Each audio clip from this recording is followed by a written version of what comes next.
The book of Isaiah, chapters 27 and 28. On that day, the Lord with his relentless, large, strong sword will bring judgment on Leviathan, the fleeing serpent. Leviathan, the twisting serpent. He will slay the monster that is in the sea. On that day, sing about a desirable vineyard. I am the Lord who watches over it, to water it regularly so that no one disturbs it. I watch over it night and day. I am not angry. If only there were thorns and briars for me to battle, I would trample them and burn them to the ground, or let it take hold of my strength. Let it make peace with me. Make peace with me. In days to come, Jacob will take root. Israel will blossom and bloom and fill the whole world with fruit. Did the Lord strike Israel as he struck the ones who struck Israel? Was Israel killed like those killed by the Lord? You disputed with Israel by banishing and driving her away. He removed her with severe storm on the day of the east wind. Therefore, Jacob's iniquity will be atoned for in this way, and the result of the removal of his sin will be this: when he makes all the altar stones like crushed bits of chalk, no Asherah poles or incense altars will remain standing. For the fortified city will be desolate, pastures deserted, abandoned like wilderness. Calves will graze there, and they will spread out the strip of its branches. When its branches dry out, they will be broken off. Women will come and make fires with them, for they are not a people with understanding. Therefore, their Maker will not have compassion on them, and their Creator will not be gracious to them. On that day, the Lord will thresh grain from the Euphrates River as far as of the Wadi of Egypt. And you Israelites will be gathered one by one on that day. A great trumpet will be blown, and those lost in the land of Assyria will come, as well as those dispersed in the land of Egypt, and they will worship the Lord at Jerusalem on the holy mountain. Woe to the majestic crown of Ephraim's drunkards, and to the fading flower of its beautiful splendor, which is on the summit above the rich valley. Woe to those overcome with wine. Look, the Lord has a strong and mighty one, like a devastating hailstorm, like a storm of strong flooding water. He will bring it across the land with his hand. The majestic crown of Ephraim's drunkards will be trampled underfoot. The fading flower of his beautiful splendor, which is one on the summit above the rich valley, will be like a ripe fig before the summer harvest. Whoever sees it will swallow it while it is still in his hand.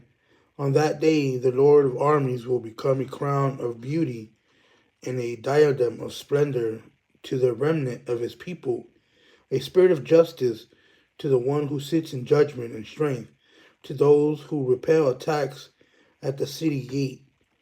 Even these stagger because of wine and stumble under the influence of beer. Priests and prophets stagger because of beer. They are confused by wine. They stumble because of beer. They are muddled in their visions. They stumble in their judgments. Indeed, all their tables are covered with vomit.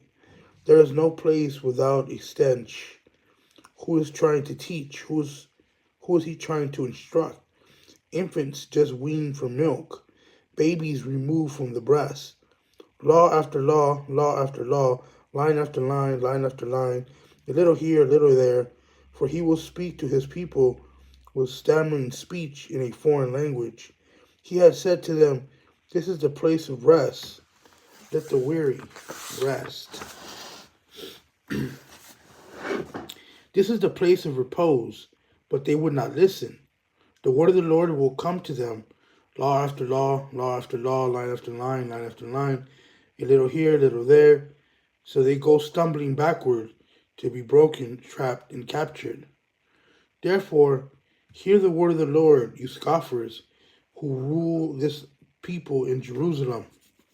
For you said, "We have made a covenant with death. and we have an agreement with Sheol. When the overwhelming catastrophe passes through, it will not touch us, because we have made falsehood our refuge, and have hidden behind treachery. Therefore the Lord God said, Look, I have laid a stone in Zion, a tested one, a precious cornerstone, a sure foundation. The one who believes will be unshakable, and I will make justice the measuring line, your righteousness the mason's level. Hail will sweep away the false refuge, and water will flood your hiding places. Your covenant with death will be dissolved, and your agreement with Sheol will not last. When the overwhelming catastrophe passes through, you will be trampled. Every time it passes through, it will carry you away. It will pass through every morning, every day, and every night. Only terror will cause you to understand the message. Indeed, the bed is too short to stretch out on, and its cover too small to wrap up in. For the Lord will rise up as he did at Mount Perazim. He will rise in wrath at the valley of Gibeon to do his work, his unexpected work, and to perform his task, his unfamiliar task. So now do not scoff, or your shackles will become stronger.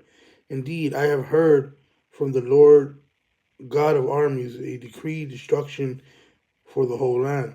Listen and hear my voice. Pay attention and hear what I say.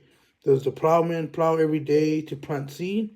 Does he continuously break up and cultivate the soil when he has leveled its surface? Does he not then scatter black coming and sow coming? He plants wheat and rows and barley in plots with spelt as their border. His God teaches him order. He instructs him. Certainly black coming is not threshed with a threshing board, and a cartwheel is not rolled over with the coming. But black coming is beaten out with a stick, and coming with a rod. Bread grain is crushed, but it is not threshed endlessly. Though the wheel of the farmer's cart rumbles, his horse does not crush it. This is also from the Lord of armies. He gives wondrous advice. He gives great wisdom.